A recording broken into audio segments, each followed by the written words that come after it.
জামালপুরের সরিষাবাড়িতে দুস্থ নারী উন্নয়ন কর্মসূচির আওতায় বিজেডির চাল বিতরণে কার্ডধারীদের কাছ থেকে টাকা নেওয়ার অভিযোগ উঠেছে এলাকার জনপ্রতিনিধি আওয়ামী লীগ ও বিএনপি নেতার বিরুদ্ধে।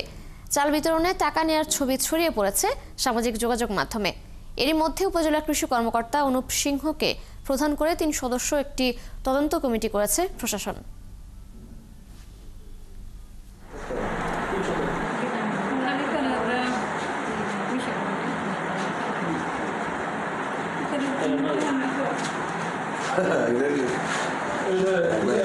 একবারে ৬,০০০ টাকা চাল পাইতেছ ২০০ টাকা দেওয়া।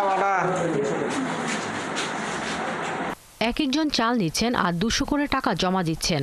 ইউনিয়ন পরিষদ সদস্য ও আওয়ামী লীগ নেতা মোবারক হোসেন, ইউনিয়ন বিএনপি যুগ্ম সাধারণ সম্পাদক আখতারুজ্জামান রিপন ও ইউনিয়ন কৃষক দলের সাংগঠনিক সম্পাদক সুমন মিয়া।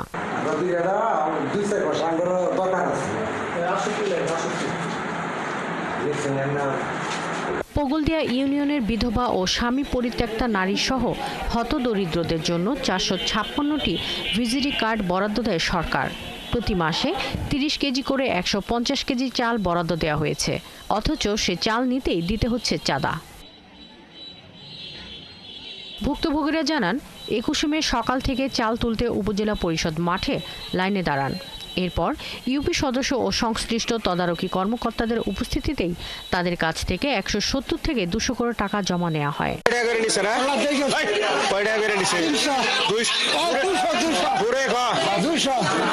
কেন টাকা নেওয়া হচ্ছে এমন প্রশ্ন করলে এর দায় প্রশাসনের কর্মকর্তাদের ওপর চাপান ইউপি সদস্য ও আওয়ামী লীগ নেতা।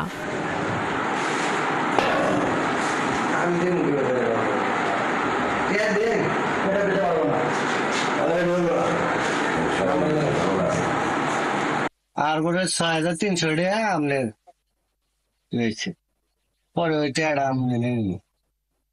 ভাই আমি যে টাকা নিচ্ছি এটা তো সত্য, যেহেতু ভিডিও করছে ভাইরাল করছে, আপনার কাছে মিথ্যা কথা বললে তো হবে না। তবে প্রশাসনের কর্মকর্তারা এই অভিযোগ অস্বীকার করেছেন।